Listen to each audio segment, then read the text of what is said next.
College में पढ़ाई कर रहे हैं या आपकी भी एक्सपीरियंस किसी और फील्ड में है, 5 साल 10 साल का एक्सपीरियंस नॉन आईटी में या टेलीकॉम में, तो आपके अंदर भी अगर ललक है कि आप भी काश डेवऑप्स इंजीनियर बन पाते, तो जी हाँ, आप आज बिल्कुल ही सही चैनल पे, सही वीडियो पे आपने क्लिक किया है।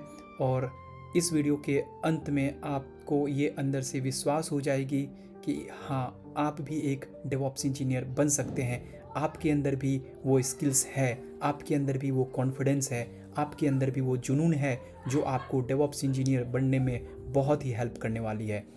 अगर आपके अंदर में ये है डाउट कि आप तो बिल्कुल ही फ्रेशर हो, तो क्या आप डेवऑप्स इंजीनियर बन पाओगे, या आपको अगर ऐसा लगता है कि आपको तो कोई भी एक्सपीरियंस नहीं है, तो क्या आपको कंपनी हायर करेगी, तो जी हाँ, आपको अगर डेवऑप्स के बारे में डी भी नहीं पता है तो भी आप डेवऑप्स इंजीनियर बन सकते हो, कंपनी आपको हायर करेगी। अगर आपके मन में ये डाउट है कि मेरा तो 5 साल का 10 साल का एक्सपीरियंस है किसी और फील्ड में और मुझे डेवऑप्स में आना है क्योंकि मुझे अपने करंट फील्ड में, करंट पोजीशन पे मेरा ग्रोथ नहीं हो पा रहा है, तो आपको मैं बता दूं कि ये वीडियो बिल्कुल आपके लिए है। इस वीडियो को आप बिल्कुल ध्यान से, आराम आराम से देखें, और मैं आप लोगों को बहुत ही आराम से कंप्लीट रोड मैप एक्सप्लेन करने वाला हूँ इस वीडियो में। तो आपने आज से पहले तो बहुत सारे रोड मैप देखे होंगे डेवऑप्स के कि क्या क्या पढ़ना है, ठीक है, लेकिन मैं आप लोगों को ये विश्वास दिलाता हूँ कि आज की ये रोड मैप देखने के बाद आप खुद ही कमेंट करके बताओगे कि नहीं, आज तक मैंने ऐसे ही रोड मैप यूट्यूब पे नहीं देखे हैं।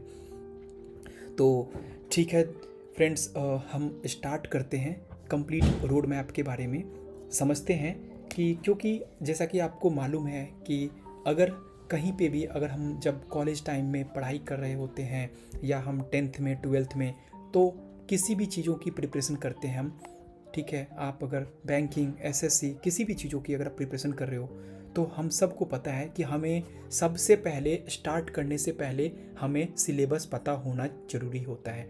अगर आपको सिलेबस ही नहीं पता तो आप कैसे बन पाओगे, कैसे कर पाओगे, कहाँ से स्टार्ट करोगे, ये सारे सवाल आपके मन में डाउट बन के रह जाता है। तो इसीलिए आज का जो ये वीडियो है, अगर आपके अंदर भी ये है कि आपको डेवऑप्स इंजीनियर बनना है, तो सबसे पहले आपको कंप्लीट सिलेबस पता होनी चाहिए। तो फ्रेंड्स, यहाँ पे जो मैं आपको सिलेबस या आप ये कह लो रोड मैप जो एक्सप्लेन करने वाला हूँ, ये सिर्फ और सिर्फ मैं उतना ही एक्सप्लेन करूँगा आपको जितना आप पढ़ के इंटरव्यू क्लियर कर पाएंगे, या जितना आप पढ़ के ऑफ़र लेटर ले पाएंगे, जितना आप पढ़ के, जितना कम से कम आप पढ़ के इंटरव्यू क्लियर करके आप डेवऑप्स इंजीनियर बन पाएंगे। तो मैं सिर्फ और सिर्फ उतने ही टॉपिक्स को यहाँ पे आपको पढ़ने को बताऊँगा, ठीक है। आपको ज़रूरी नहीं है, क्योंकि मैं आपको एक वर्ड बता देता हूँ एक लाइन में कि डेवऑप्स इंजीनियर जो बनने के लिए यहाँ पे मार्केट के अंदर बहुत सारी टूल्स हैं। आप हो सकता है एबीसी कंपनी में ज्वाइन किए हो, वहाँ पे आपको किसी काम को करने के लिए आपके लिए कोई और टूल आपको यूज करने बोला गया है, आपके क्लाइंट आपके कंपनी में, ठीक है। हो सकता है अगर मेरी कंपनी में कुछ और टूल यूज कर रहे हैं, तो हमें सारे ही टूल्स के बारे में नॉलेज रखने की ज़रूरत नहीं है। आपको मिनिमम, हाँ, जो कॉमन टूल है, जो बहुत ही डिमांडेड टूल है, पॉपुलर टूल्स हैं, जो ऑलमोस्ट सारी कंपनियां यूज कर रही है या मैक्सिमम कंपनियां यूज कर रही है, आप केवल और केवल उतनी ही सारी टूल्स पे फोकस करेंगे और आप इंटरव्यू देना स्टार्ट करेंगे और आपकी भी जॉब 100% लग जाएगी। आने वाले समय में आप खुद ही हमारे चैनल पे वीडियो कॉल पे आके, ऑन कॉल आप कैमरे के सामने खुद ही बोलोगे कि नहीं सर, आपकी जो ये वीडियो मैंने देखी और उसके बाद जो भी चीज़ें आपने बताया सिर्फ उतना ही फॉलो किया और सच में मेरी आज जॉब लग गई आपकी वजह से। तो चलते हैं हम लोग रोड मैप की तरफ, क्योंकि सबसे इम्पॉर्टेंट होता है किसी भी चीज़ों को स्टार्ट करने के लिए हमारे पास में रोड मैप। तो हम सबसे पहले रोड मैप में सिलेबस देखते हैं कि एज ए डेवऑप्स इंजीनियर जो आप कंपनी के अंदर अगर आते हो तो आपको किन किन टूल पे काम करने की ज़रूरत पड़ेगी, आपको करना क्या क्या पड़ेगा। ठीक है। एक डेवऑप्स इंजीनियर का काम क्या होता है, हम अगर वहाँ से स्टार्ट करें, ठीक है, तो हमें बहुत ही अच्छे से ये सारे ही टॉपिक्स, ये सारी कंप्लीट जो सिलेबस है, रोड मैप है, ये आपको बहुत ही अच्छे से समझ में आ पाएगा। ठीक है। अब देखते हैं हम एग्जाम्पल के तौर पे कि पहला हमने लिखा कि भाई आपको डेवऑप्स इंजीनियर बनने के लिए आपको ऑपरेटिंग सिस्टम की नॉलेज होनी चाहिए। चलते हैं समझते हैं भाई कि एज ए डेवऑप्स इंजीनियर आपको कंपनी अगर हायर करती है, अगर आप कंपनी में आते हो तो आपको ऑपरेटिंग सिस्टम का नॉलेज होना क्यों ज़रूरी है। एज ए डेवऑप्स इंजीनियर क्यों पढ़ने की ज़रूरत है आपको। तो देखिए, आप मोबाइल फ़ोन यूज करते हो, मोबाइल फ़ोन के अंदर में अगर आपको किसी ने बोल दिया कि भाई आपका मोबाइल फ़ोन में आप मुझे फ़ोटो निकालो, आप मुझे अपने में स्टोरेज बताओ, आपके फ़ोन में स्टोरेज कितना है, तो आप क्या करोगे, आप मोबाइल फ़ोन के अंदर में स्टोरेज में जाओगे, सेटिंग में जाके स्टोरेज में जाके वहाँ पे ढूंढोगे कि कितना स्टोरेज है, आपके अंदर रैम कितना है, आपके गैलरी में जाने बोला जाएगा तो आप गैलरी में जाके ढूंढ के निकालोगे। उसी तरीके से एज ए डेवऑप्स इंजीनियर आप भी कंपनी के अंदर किसी न किसी वर्चुअल मशीन्स पे काम करने वाले हो, क्योंकि एज ए डेवऑप्स इंजीनियर जब आप एज ए डेवऑप्स इंजीनियर जब आप किसी भी एप्लीकेशंस को मैनेज करते हो तो वो एप्लीकेशंस कहीं ना कहीं किसी न किसी सर्वर पे रन कर रहा होता है। तो आपको उस सारे ही सर्वर्स के बारे में आपको पता होना चाहिए कि आपको उस सर्वर को कैसे मैनेज करना है। और उन सारे ही सर्वर को मैनेज करने के लिए जो आपको यूज करना होता है वो होता है कमांड। ठीक है। आपको जो यहाँ पे मैंने आपको सिर्फ और सिर्फ दो ही ऑपरेटिंग सिस्टम्स का नाम लिखा है, लिनक्स एंड विंडो। ठीक है। अब आप अगर सोच रहे होंगे कि वैसे तो बहुत सारे ऑपरेटिंग सिस्टम्स होते हैं, तो मैंने फ्रेंड आपको स्टार्टिंग में ही बोला है कि सिर्फ और सिर्फ हम यहाँ पे उतने ही रोड मैप को डिस्कस करने वाले हैं जो कि मिनिमम रिक्वायरमेंट है आपको इंटरव्यू निकालने के लिए, आपको डेवऑप्स इंजीनियर बनने के लिए। और वही केवल आप पढ़ो, क्योंकि पढ़ने को तो 1000 टूल है मार्केट में, तो क्या आप सारे पढ़ते रह जाओगे पूरी ज़िंदगी भर, तो फिर डेवऑप्स इंजीनियर कब बनोगे। और जब तक आप पढ़ते रहोगे, पीएचडी करने बैठोगे, तब तक कुछ और टेक्नोलॉजी आ गया रहेगा मार्केट में, तो आप डेवऑप्स इंजीनियर नहीं बन पाओगे। तो मैं यहाँ पे आपको डेवऑप्स इंजीनियर बनने के लिए जो मिनिमम टॉपिक्स हैं केवल उसी पे फोकस करने को बोलूँगा। ठीक है। तो आपको लिनक्स का नॉलेज होना चाहिए। लिनक्स आपको क्यों चाहिए, अभी मैंने बताया कि आपको अगर सपोज़ आप जिस सर्वर पे आप काम कर रहे हो, ठीक है, वर्चुअल मशीन्स पे, तो उस वर्चुअल मशीन्स पे आपकी एप्लीकेशन चलेगी। हो सकता है कि आपका वहाँ पे रैम, डिस्क, मेमोरी, ठीक है, इसके अलावा बहुत सारी चीज़ें होंगी वहाँ पे, आपकी बहुत सारे एप्लीकेशंस रन कर रहे होंगे उन सर्वरों पे। तो आपको अगर कुछ भी देखना है तो आप कमांड के थ्रू देखोगे, और वो जो कमांड होता है वो लिनक्स में आपके पास में लिनक्स की कमांड होती है। ठीक है।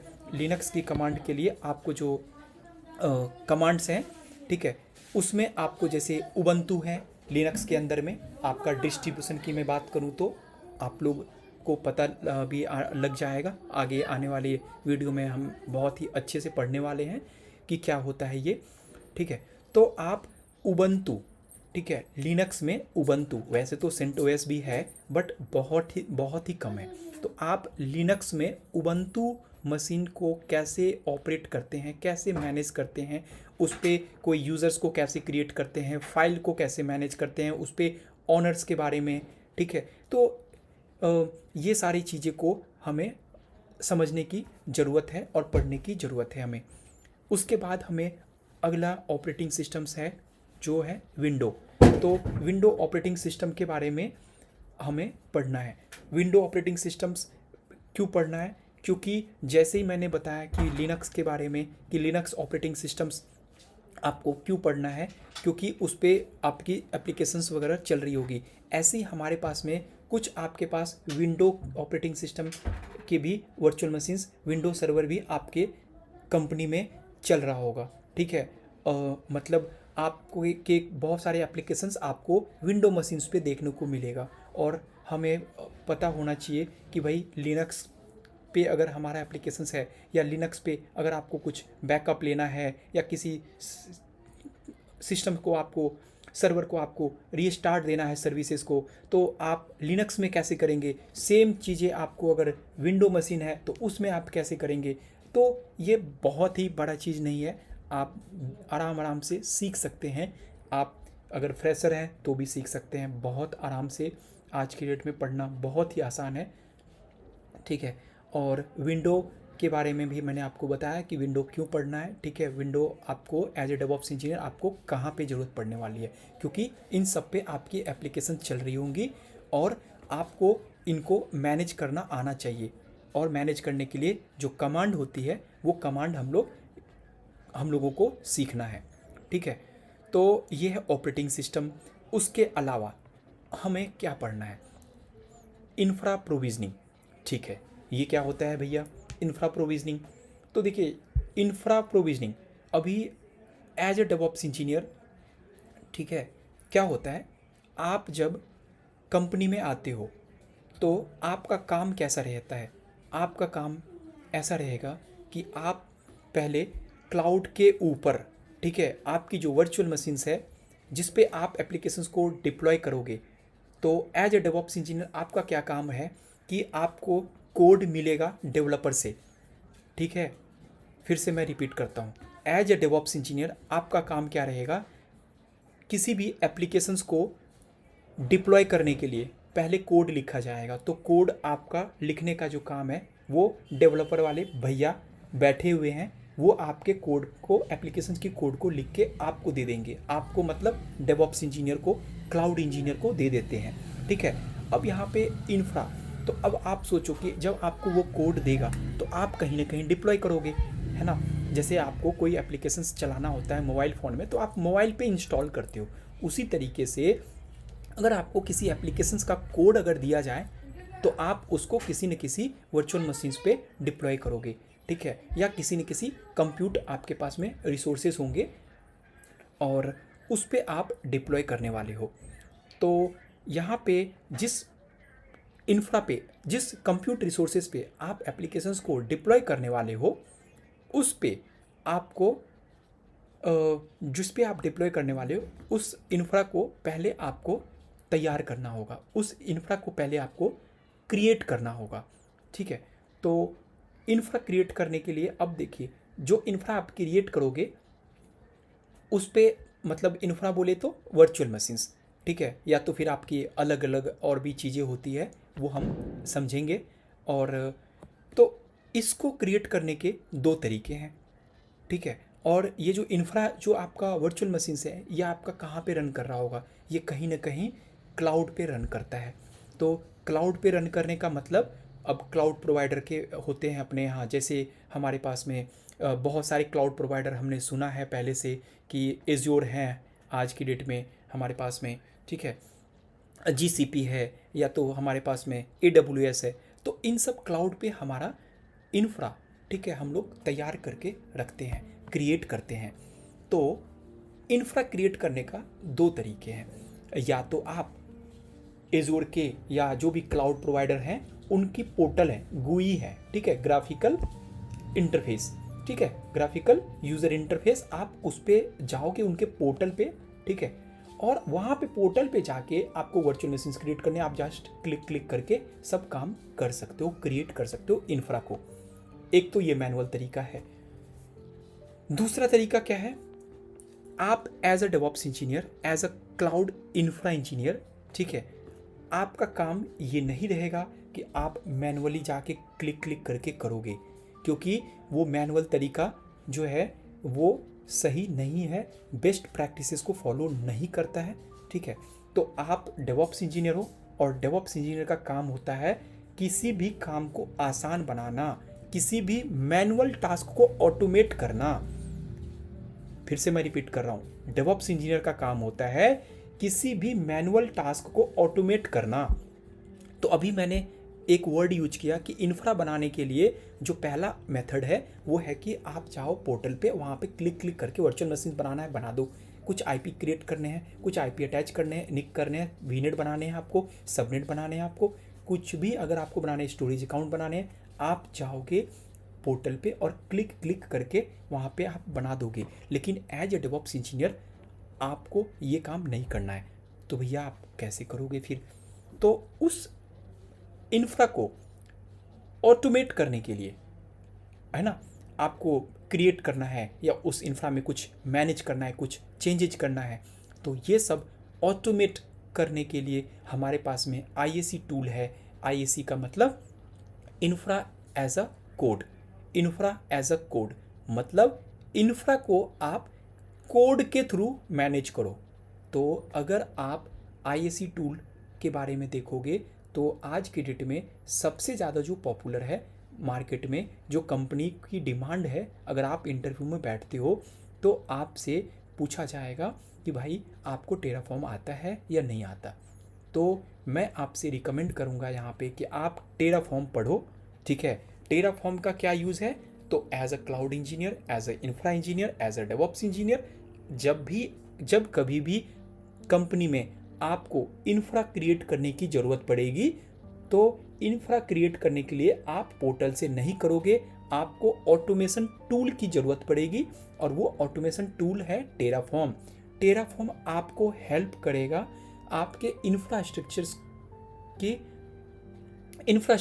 के कोड को लिखने में। अब जैसे वर्चुअल मशीन्स बनाने हैं आपको या EC2 इंस्टांस बनाने हैं आपको AWS के अंदर, तो वो सारी चीज़ें आप पोर्टल से ना करके आप कोड लिखोगे और बहुत ही सिंपल सा कोड है। ठीक है, ये सारे ही चीज़ें हम बारी बारी से आराम से पढ़ने वाले हैं आने वाले समय में।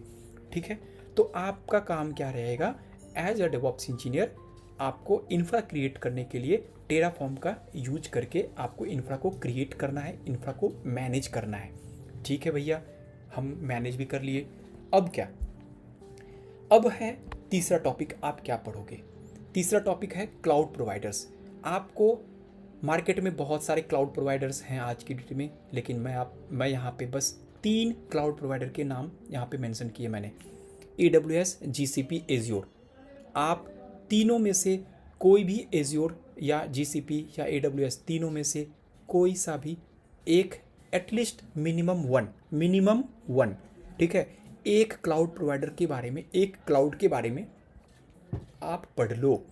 अब अगर किसी के मन में ये डाउट है कि भैया ये क्लाउड प्रोवाइडर्स में आपने AWS लिख दिया, AWS के अंदर में पढ़ना क्या है? तो बहुत ही सिंपल स्ट्रेट फॉरवर्ड इसका जवाब ये है, AWS जो है, जो भी आपकी कंप्यूट सर्विसेज प्रोवाइड कर रही है, आपकी नेटवर्किंग की सर्विसेज प्रोवाइड कर रही है, आपकी स्टोरेज की सर्विसेज प्रोवाइड कर रही है, आपको केवल और केवल उतना ही पढ़ना है। जो मैंने ये 3 लाइन यूज किए हैं, 3 वर्ड, आप बस इसी पे फोकस करना। ठीक है, इसमें सारा कुछ आपका कवर हो गया।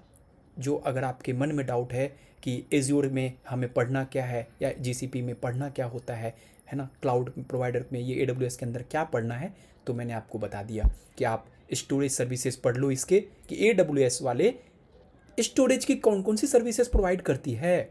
अगर किसी को, जैसे कि आप, हमें 15 GB गूगल ड्राइव पे फ्री में स्टोरेज मिला है, किसके तरफ से? गूगल के तरफ से। तो ये एक स्टोरेज की सर्विसेज है जो हमें फ्री में मिली है।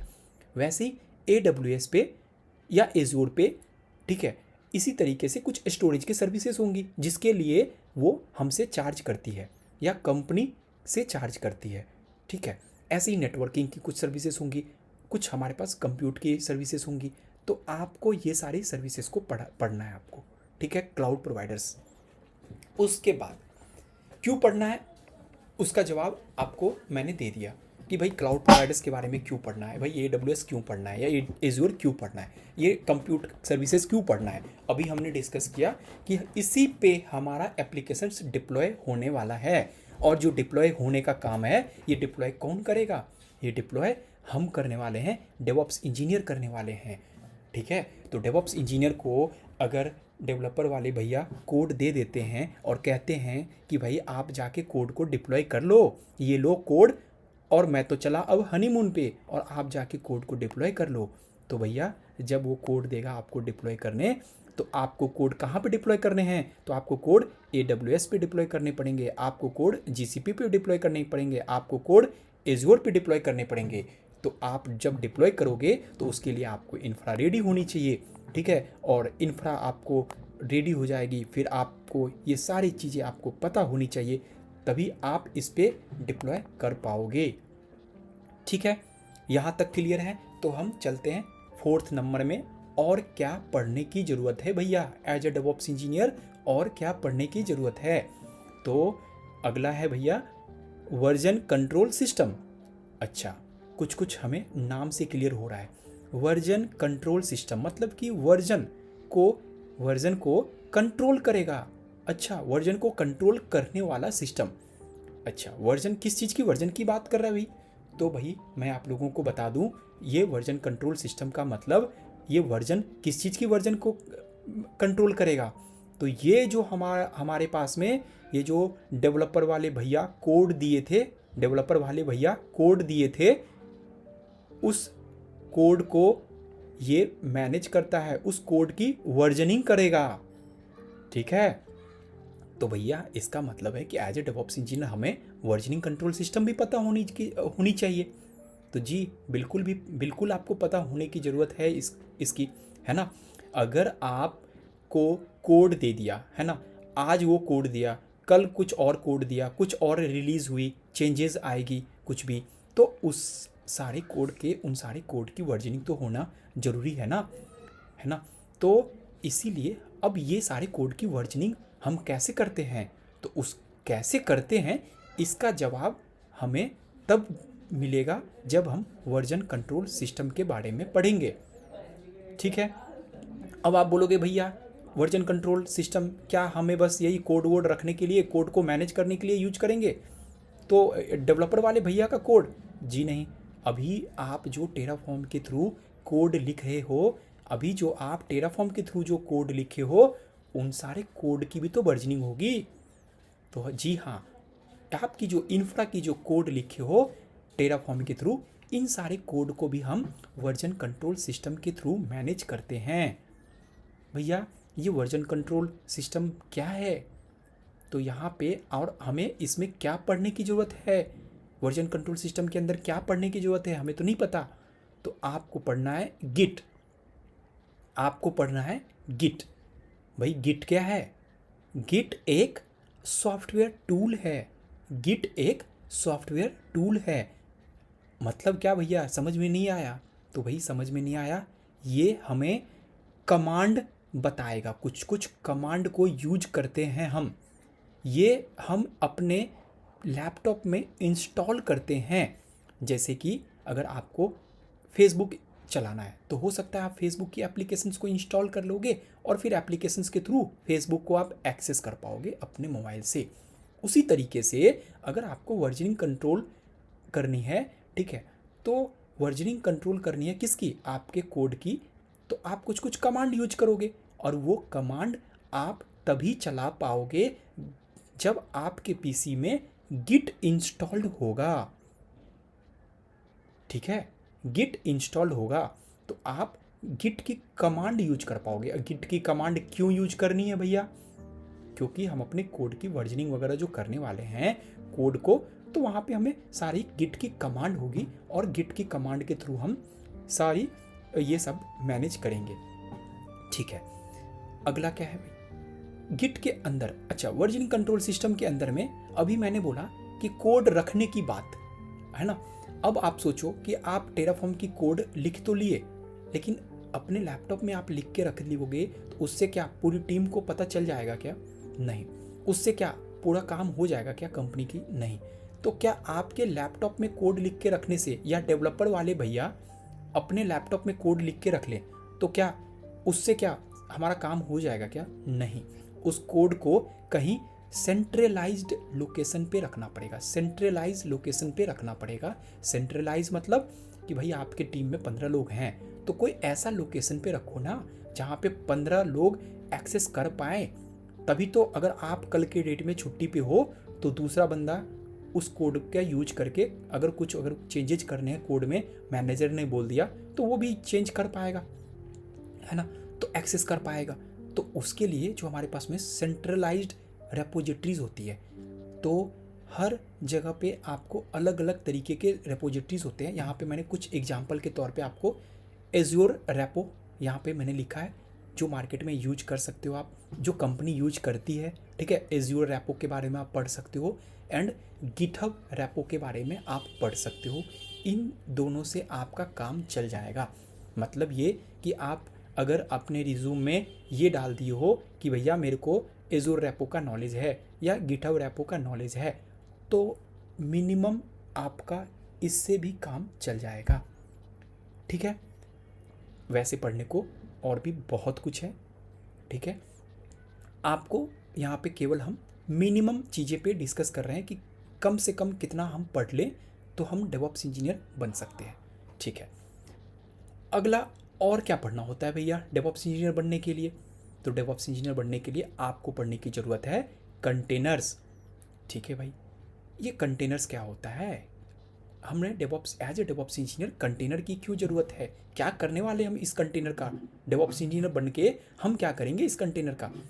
तो ऐसा होता है दोस्तों कि आपको जो भी कोड मिलने वाला है, ठीक है, जब उस कोड को डेवलपर वाले भैया लिखते हैं अपने लैपटॉप के अंदर, और जब वो कोड लिखने के बाद आपको कोड देंगे, मतलब डेवऑप्स इंजीनियर को जब वो कोड देते हैं, तो उस कोड में क्या होता है, कई बार वो कोड डेवलपर के पीसी पे तो चल जाता है, लेकिन आपके पीसी पे नहीं चलता, कुछ न कुछ एरर दे देता है, कुछ डिपेंडेंसीज एरर, कुछ ओएस का एरर, ठीक है, बहुत सारी एरर आ जाती है।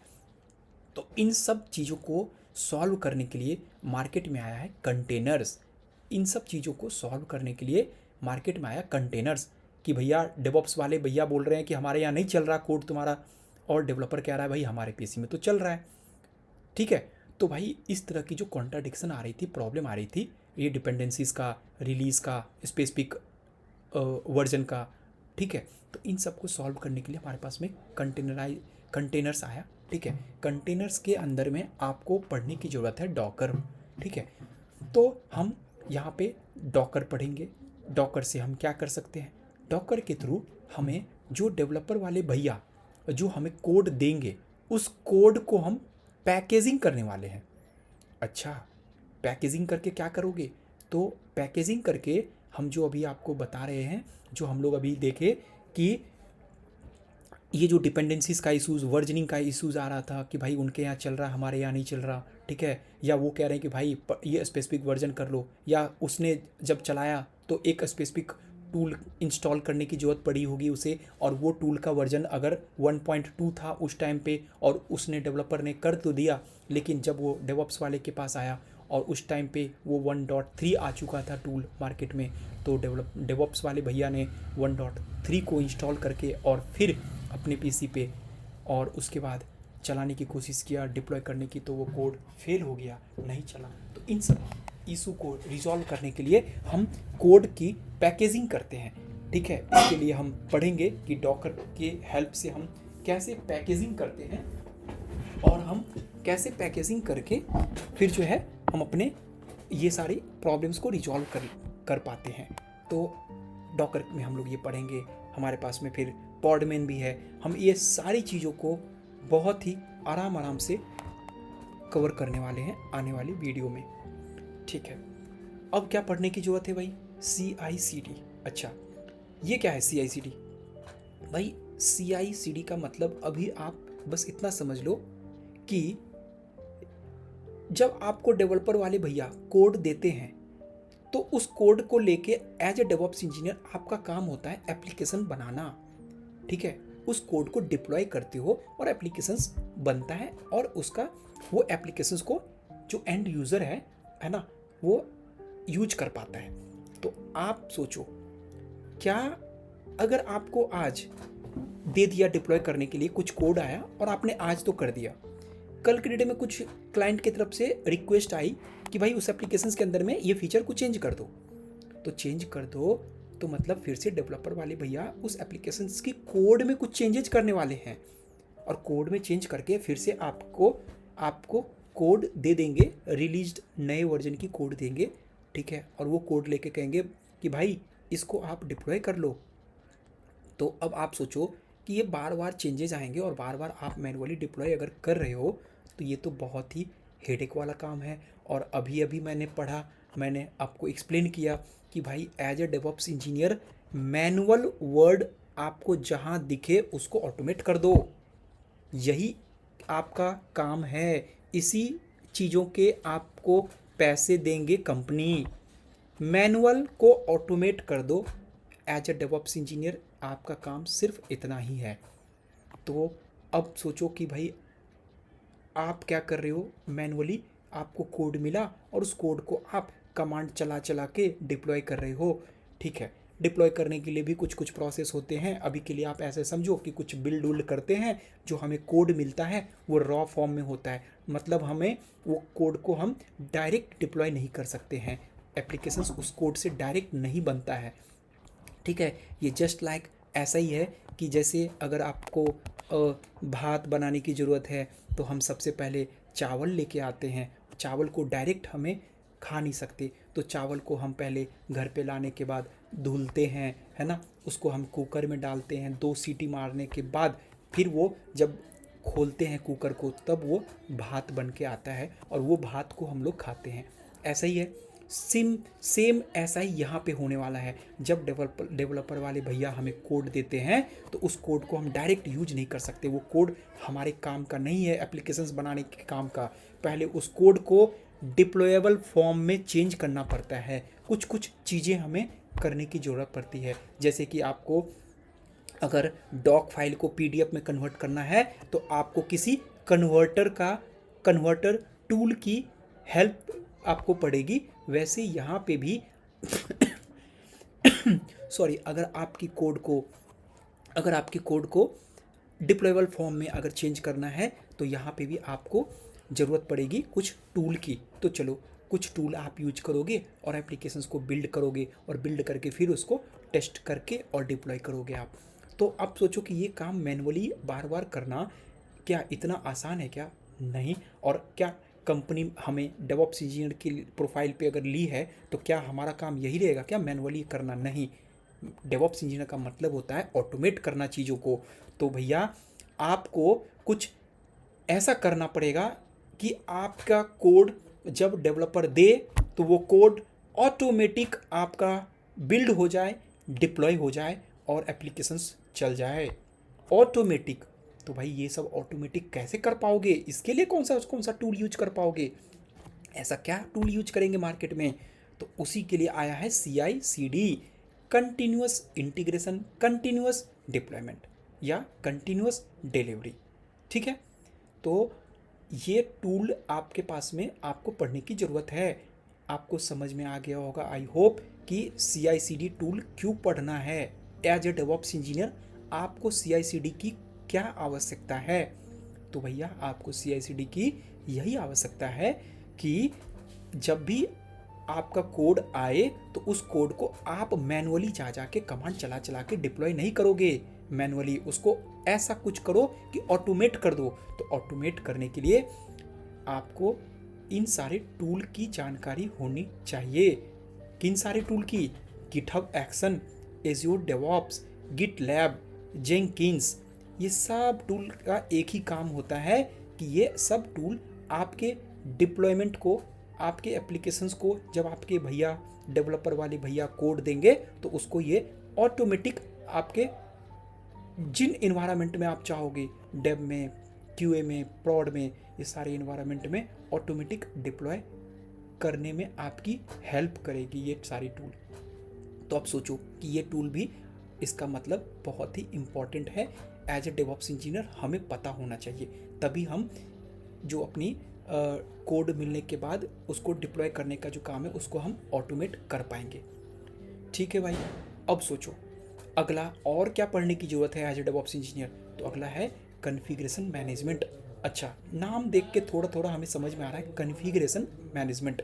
मतलब कॉन्फ़िगरेशन जो होगी, मतलब जो हम डिप्लॉय करेंगे चीज़ें, जैसे कि अभी मैंने बोला कि भाई कि हम लोग वर्चुअल मशीन्स वगैरह, इंफ्रा वगैरह बनाएंगे, है ना, तो उसको हम मैनेज करेंगे। वहाँ पे हो सकता है कुछ हमें कॉन्फ़िगरेशंस की चेंजेस करनी है ना, कुछ हमें हो सकता है कुछ सॉफ्टवेयर टूल वगैरह इंस्टॉल करनी पड़ जाए। तो इन सब चीज़ों को भी अगर आपको चाहते हो आप मैनेज करो ऑटोमेटिक, है ना, तो उसके लिए जो मार्केट में है वो है एनसीबल। और भी बहुत सारे हैं, लेकिन फिर से मैं वही कहूँगा, आपको तो मिनिमम पढ़ना है कि कम से कम पढ़ के आपको डेवऑप्स इंजीनियर बनना है, तो आप एनसीबल पढ़ लो, ठीक है। इसके अलावा बहुत सारी चीज़ें आप पढ़ो। अच्छा, अगला क्या, एज ए डेवऑप्स इंजीनियर और क्या हमें पढ़ने की ज़रूरत है, तो यहाँ पे अगला है ऑर्केस्ट्रेशन प्लेटफॉर्म। ठीक है भैया, ये ऑर्केस्ट्रेशन प्लेटफॉर्म का मतलब क्या होता है, ये ऑर्केस्ट्रेशन का क्या मतलब है।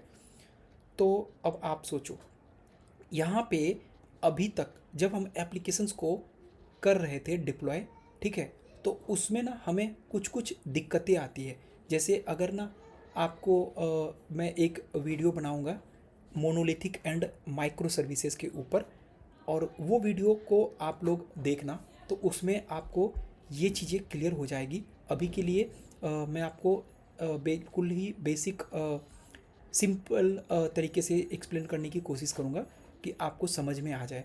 देखिए ऐसा होता है कि जो ऑर्केस्ट्रेशन है प्लेटफॉर्म्स, इसका सिंपल मीनिंग अगर आप समझने की कोशिश करेंगे तो ऑर्केस्ट्रेशन का सिंपल मीनिंग होता है किसी भी चीज़ों को ऑर्केस्ट्रेट कर देना, मतलब ऑटोमेट कर देना, ठीक है। तो मतलब कि क्यूबरनेटिस आपका पहला जो है ना, ये आपका ऑर्केस्ट्रेशन टूल है, ठीक है, जिसकी हेल्प से, अब सोचो आपकी जो एप्लीकेशन से आपने बोला कि यहाँ पे कि पैकेजिंग हम करके और फिर हम करेंगे तो हमारी बहुत सारी चीज़ें सॉल्व हो जाएगी, प्रॉब्लम्स, ठीक है। आपकी जो एप्लीकेशन चल रही है उस एप्लीकेशंस पे उस एप्लीकेशंस पे अब मान के चलो कि आपको कुछ, जैसे अभी जब आप कुबरनेटिस पढ़ेंगे तो वहाँ पे हमें चीज़ें समझ में आएगी। अब कि क्या होता है कि एप्लीकेशंस अगर आपकी चल रही है और बहुत सारे वहाँ पर में 2 पॉड पे चल रही है, तो आप अगर चाहते हो उसको कि अगर किसी टाइम पे ट्रैफिक बढ़ जाए और वो 4 पॉड वहाँ पे इंक्रीज़ हो जाए, तो ये सब चीज़ें आप क्यूबरनेटिस टूल की हेल्प से कर सकते हो, ठीक है। अगर आप चाहते हो कि भाई आपका जो एप्लीकेशंस है कंटेनराइज्ड एप्लीकेशंस, उसमें ऑटो स्केलिंग्स या आपका और भी बहुत सारे फीचर्स हैं, ये सब के सब आप अगर चाहते हो करना, तो आप यहाँ पे क्यूबरनेटिस टूल का यूज कर सकते हो, ठीक है। तो ये तो क्यूबरनेटीज़ हो गया, लेकिन एज ए डेवऑप्स इंजीनियर, ठीक है, आपकी जो एप्लीकेशंस होगी वो क्यूबरनेटीज़ क्लस्टर्स पे डिप्लॉयड अगर है, माइक्रो सर्विसेज एप्लीकेशंस, तो यहाँ पे आपके कंपनी में जो आपकी क्यूबरनेटीज क्लस्टर होगी वो कहीं कहीं ना कहीं क्लाउड से लिया हुआ होगा, ठीक है, किसी न किसी क्लाउड पे होस्टेड होगा, ठीक है। तो अब यहाँ पे जो एज्योर के अंदर है क्यूबरनेटीज क्लस्टर्स, ठीक है, वो है एज्योर क्यूबरनेटीज सर्विसेज। ये आपकी जितने भी क्लाउड प्रोवाइडर्स होते हैं, यहाँ पे हमें क्यूबरनेटीज क्लस्टर्स को क्रिएट करने मैनेज करने की ज़रूरत नहीं पड़ती, क्योंकि ये मैनेज्ड सर्विसेज होती है, मैनेज्ड क्यूबरनेटीज क्लस्टर्स होते हैं जिसको क्लाउड प्रोवाइडर खुद ही मैनेज करते हैं। हम बस जाके वहाँ पे क्रिएट कर लेते हैं, हम उनको बस बता देते हैं कि भाई हमें इतने नोड की और ये कन्फिग्रेशंस की आप एक क्लस्टर बना के दे दो, तो वो हमें दे देता है, ठीक है। तो आपको मालूम होनी चाहिए, इसीलिए हमें पता होनी चाहिए कि भाई क्यूबरनेटीज़, क्योंकि क्यूबरनेटीज़ की हेल्प से हम बहुत ही आसानी से हम कंटेनराइज्ड एप्लीकेशंस को मैनेज कर सकते हैं। और इसके लिए जो हमारे पास में सर्विसेज हैं क्यूबरनेटीज़ की, क्लाउड प्रोवाइडर्स की अगर हम बात करें, तो हमारे पास में AKS है, GKE है, ठीक है, ये गूगल की है क्यूबरनेटीज़ इंजन, और ये इलास्टिक क्यूबरनेटीज़ सर्विसेज है जो अपना AWS की है। तो आप फिर से मैं वही बोलूँगा कि इसमें से आप मिनिमम एक तो आप कोई सा भी पढ़ लो, ताकि आप इंटरव्यू में बता सकते हो कि yes I do have the experience in AKS, ठीक है। और अगर आप फ्रेशर हो तो आप उनको ये बता सकते हो कि हाँ मैंने एक पर्सनल अपना जो प्रोजेक्ट किया है वो AKS के थ्रू किया हुआ है, AKS पे अपनी एप्लीकेशंस को हम डिप्लॉय किए हैं, ठीक है। और क्या पढ़ना है भाई डेवऑप्स इंजीनियर बनने के लिए। डेवऑप्स इंजीनियर बनना इतना भी आसान नहीं है, लेकिन आसान करने के लिए हम आपको इस रोड मैप में मिनिमम चीज़ें पे डिस्कस कर रहे हैं। ठीक है, अब आप सोचो कि भैया हम इन्फ्रा बना लिए, एप्लीकेशंस को वहाँ पे डिप्लॉय भी कर दिए, लेकिन आप सोचो कि एप्लीकेशंस को डिप्लॉय कर दिए, अब जैसे कोई सोसाइटी है या है ना, तो वो जब बन जाती है तो सोसाइटी बनने के बाद वहाँ पे क्या बिल्डर चला जाता है क्या, या सोसाइटी बनाने के बाद वो चले जाते हैं, भाग जाते हैं क्या? नहीं, सोसाइटी जब बनती है, लोग रहना स्टार्ट करते हैं, तो वहाँ पे सिक्योरिटी गार्ड को लगाया जाता है मेन गेट पे, जो कि कंप्लीट सोसाइटी की मॉनिटरिंग कर रहा होता है। कौन आया, कौन गया, कितने बजे आया, वो सारी इन्फॉर्मेशंस है ना, कहीं ऐसा तो नहीं अनऑथराइज्ड पर्सन्स वहाँ पे एंटर कर गया, तो ये सब मॉनिटरिंग तो होना होगा ना। ठीक है, अब सोसाइटी फुल हो गई है, कोई फ्लैट खाली है नहीं है, ये सब चीज़ें कौन बताएगा? ये सब चीज़ें भी आपको पता चल जाता है। अगर वहाँ पे सोसाइटी में कोई है ही नहीं, फुल है कुछ कमरे वगैरह, तो वो आपको गेट पे अगर इन्फॉर्मेशन है तो वहाँ से आप इन्फॉर्मेशन ले लोगे, तो आपको वहीं पे बता दिया जाएगा कि कोई भी यहाँ पे अवेलेबल नहीं है फ्लैट। तो इन सारी चीज़ों के लिए भी हमारे क्लाउड में भी क्या है कि हम मॉनिटरिंग करते हैं अपनी एप्लीकेशंस या अपनी इंफ्रा की, कि भाई आप जो अब वर्चुअल मशीन्स बना रहे हो फॉर एग्जांपल, तो उस पर आपने कुछ CPU रैम वगैरह दिया होगा और उसके ऊपर में हमारा एप्लीकेशन चल रहा है, और किसी टाइम पे हो सकता है कि ट्रैफिक आपके एप्लीकेशंस पे बहुत ज़्यादा हाई हो गई है, तो वहाँ पे ऑब्वियसली आपका CPU यूटिलाइजेंस वगैरह भी बहुत ज़्यादा कंज्यूम होगा, बहुत यूटिलाइजेंस हाई हो जाएगा, है ना आपका। तो ये सब चीज़ें अगर हाई हो जाता है तो आपकी एप्लीकेशंस स्लो हो जाएगी, अगर आपने वहाँ पे ऑटो स्केलिंग्स वगैरह नहीं लगा के रखा है तो ये सब मॉनिटरिंग कैसे होगा? तो इन सब को मॉनिटरिंग करने के लिए भी हमारे पास में कुछ टूल है, और फिर से हम वही कहेंगे कि एज ए डेवऑप्स इंजीनियर हमें उन सारी टूल्स के बारे में नॉलेज होना चाहिए, जिस जिस टूल के हेल्प से हम अपने इंफ्रा को, एप्लीकेशंस को मैनेज कर सकते हैं, ऑटोमेट कर सकते हैं, क्रिएट कर सकते हैं। ठीक है, तो यही है डेवऑप्स इंजीनियर का काम। तो यहाँ पे मैंने 2 टूल का नाम लिखा है, प्रोमेथियस, ग्राफाना, ठीक है, और भी है, डेटाडॉग भी है। आप यहाँ पे मिनिमम प्रोमेथियस एंड ग्राफाना पढ़ लीजिए, आपका इंटरव्यू में जवाब देने लायक आप हो जाओगे, आपका इससे भी काम चल जाएगा। ठीक है, अगला क्या है? गिटऑप्स टूल। ठीक है, अब देखो जो 9 नंबर तक जो मैंने यहाँ पे मेंशन किए हैं, ये सारे आपके इम्पॉर्टेंट हैं।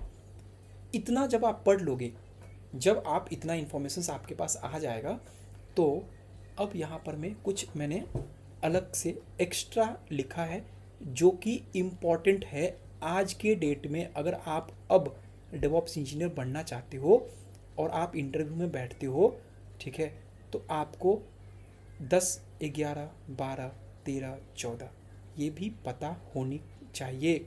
ये सब आपको कहीं ना कहीं यूज होने वाला है। जो मैंने 1 से 9 तक डिस्कस किया है, उसी में आप 10, 11, 12, 13, 14 यूज करने वाले हो कहीं कहीं पे, कहीं ना कहीं पे। ठीक है, अब जैसे मैंने एक टूल का नाम लिखा है यहाँ पे, गिटऑप्स टूल, ये बहुत इंपॉर्टेंट है, आपको इसके बारे में पता होना चाहिए। ठीक है, हम इसको पढ़ेंगे तो आपको बहुत ही आसानी से समझ में आएगी कि भाई क्या होती है ये गिटऑप्स टूल, आर्गो सिटी, क्या यूज केस है इसका। ठीक है, अभी मैं आपको इस रोड मैप में के वीडियो में आपसे जैसा कि मैंने आपको प्रॉमिस किया है कि आपको रोड मैप में हर topic as a DevOps engineer आपको क्यों आना चाहिए, ये आपको ज़रूर पता चल जाएगा। तो मैं आपको बता देता हूँ आर्गो सिटी के बारे में भी, कि Argo CD as a DevOps engineer आपको आर्गो सिटी क्यों पढ़नी चाहिए। तो देखिए, जब आप माइक्रो सर्विसेज, हो सकता है मैं आपको अभी जो बता रहा हूँ आपको समझ में ना आए, थोड़ा ऊपर से चला जाए, क्योंकि ऑब्वियसली आप नहीं पढ़े हैं, अभी पढ़ना स्टार्ट करेंगे तो आपको नहीं समझ में आएगा कि क्या होता है, लेकिन थोड़ा आपको समझने की आप कोशिश करेंगे तो आपको थोड़ा मैं एक्सप्लेन करता हूँ। आर्गो सिटी का क्या है कि अब एज ए डेवऑप्स इंजीनियर आपने एप्लीकेशंस को, एक माइक्रो सर्विसेज की एप्लीकेशंस को AKS पे आपने डिप्लॉय कर दिया। ठीक है, तो अब AKS बोले तो यहाँ पे एज्योर की क्यूबरनेटिस सर्विसेज, क्यूबरनेटिस क्लस्टर्स पे आपने डिप्लॉय कर दिया। जब आप वहाँ पे डिप्लॉय करते हो और पाइपलाइन के थ्रू आपकी सीडी वाली जो स्टेज होती है, अभी मैंने बोला कि जो 10 से 14 है, ये कहीं ना कहीं आपके 1 to 9 में कहीं ना कहीं यूज होगा। तो एज जो है, ये जो सीडी जो है यहाँ पे लिखा हुआ कंटिन्यूस डिलीवरी, ठीक है, कंटिन्यूस डिप्लॉयमेंट, तो ये जो सीडी वाला पार्ट है, ये पार्ट आप जो हैं यहाँ पे एजोर डेवॉप्स और ये इसके थ्रू तो कर ही सकते हैं, साथ के साथ आप आर्गो सीडी के थ्रू भी कर सकते हैं। आर्गो सीडी के थ्रू आप सीडी वाला पार्ट कर सकते हैं। तो अब अगर आपके दिमाग में अगर ये है कि जब उससे काम हो जा रहा था तो भाई फिर हमें आर्गो सीडी क्यों पढ़ने की ज़रूरत है, तो ये आपका सिक्योरिटीज़ वगैरह को भी हमें बहुत ध्यान में रखने की ज़रूरत पड़ती है। जैसे कि हम घर बनाते हैं, है ना, तो हमें देखना पड़ता है कि भाई कि घर हमारा अच्छी जगह पे होनी चाहिए, है ना। जब भी हम सोसाइटी में जा रहे हैं फ्लैट लेने, तो हम देखते हैं वहाँ पे कैमरा लगा है कि नहीं, वहाँ पे सिक्योरिटी गार्ड वगैरह है कि नहीं है। उसी तरीके से उसी तरीके से जब हम इन्फ्रा बनाने वाले हैं या एप्लीकेशंस को डिप्लॉय करने वाले हैं, तो हमें सिक्योरिटी को बहुत ही ज़्यादा ध्यान में रखने की ज़रूरत पड़ती है, ठीक है। तो जो वो वाला मेथड है, आपको बस एक लाइन में मैं शॉर्ट में बता देता हूँ अभी के लिए, कि ये जो मेथड से आप जो सीडी करने वाले हो, सीडी वाला पार्ट मतलब डिप्लॉयमेंट, एप्लीकेशंस की जो डिप्लॉयमेंट करने वाले हो, इन सब मेथड से यहाँ पे ये मेथड आपका लेस सिक्योर्ड है। Ergo CD is more secured, ठीक है, Ergo CD is more secured way. Ergo CD में सिक्योरिटी के अलावा और भी बहुत सारी एडवांटेज हैं, ठीक है, अगर आप कंपेयर करते हो उन सारे टूल से। तो अभी के लिए आपको आई होप कि थोड़ा समझ में आया होगा कि आर्गो सीडी हमें क्यों पता होना चाहिए, ठीक है। क्यूबरनेटिस पैकेज मैनेजर के बारे में भी मैंने लिख दिया भाई यहाँ पे, कि आप जो है, आप एज अ डेवऑप्स इंजीनियर यहाँ पे हम एक पैकेज मैनेजर है जो कि क्यूबरनेटिस के ऊपर अगर आप कोई भी एप्लीकेशंस को डिप्लॉय करते हो, तो वहाँ पे उसकी डिप्लॉयमेंट, रोलबैक और भी बहुत सारी चीज़ें होती है, ठीक है, हम लोग बहुत आराम से देखेंगे तो हमें समझ में आ जाएगी। तो वहाँ पे हमें ना हेम जो है हमारा, हेम हेल्प करता है एप्लीकेशंस को मैनेज करने में, ठीक है, रिलीज़ मैनेजमेंट में आपको हेल्प करता है ये हेम। तो इसको जब हम पढ़ेंगे तो बहुत ही आराम से आपको समझ में आ जाएगी कि क्या होती है हेम। फिर अगला है, अभी मैंने बात किया कि भाई जब भी आप कोई भी कोड लिख रहे हो, जैसे आपने टेराफॉर्म के थ्रू इन्फ्रा का कोड लिखा, या आपके कोड जो है डेवलपर वाले भैया आपको कोड दे दिए हैं, और आपका काम क्या, उस कोड में कुछ वल्नरेबिलिटीज़ भी तो हो सकती है, हो सकता है उस कोड के अंदर में कुछ पासवर्ड हार्ड कोडेड रह गया हो, डेटाबेस की कुछ पासवर्ड वगैरह, या फिर कुछ और ही वल्नरेबिलिटीज़ वहाँ पे हो सकती है उस कोड के अंदर। तो आपको सिक्योरिटीज़ पर्सपेक्टिव से, ठीक है, सिक्योरिटीज़ एंड वल्नरेबिलिटीज़ को स्कैन करने के लिए भी कुछ टूल की नॉलेज आपको होनी चाहिए एज अ डेवऑप्स इंजीनियर, तभी तो आप उस कोड को स्कैन कर पाओगे। अगर आपने टेराफॉर्म के थ्रू कुछ कोड लिखा है या आपके डेवलपर वाले भैया ने कुछ कोड दिया है, ठीक है, तो अब आप सोचो कि उस कोड को स्कैन तो करने की ज़रूरत पड़ेगी ना।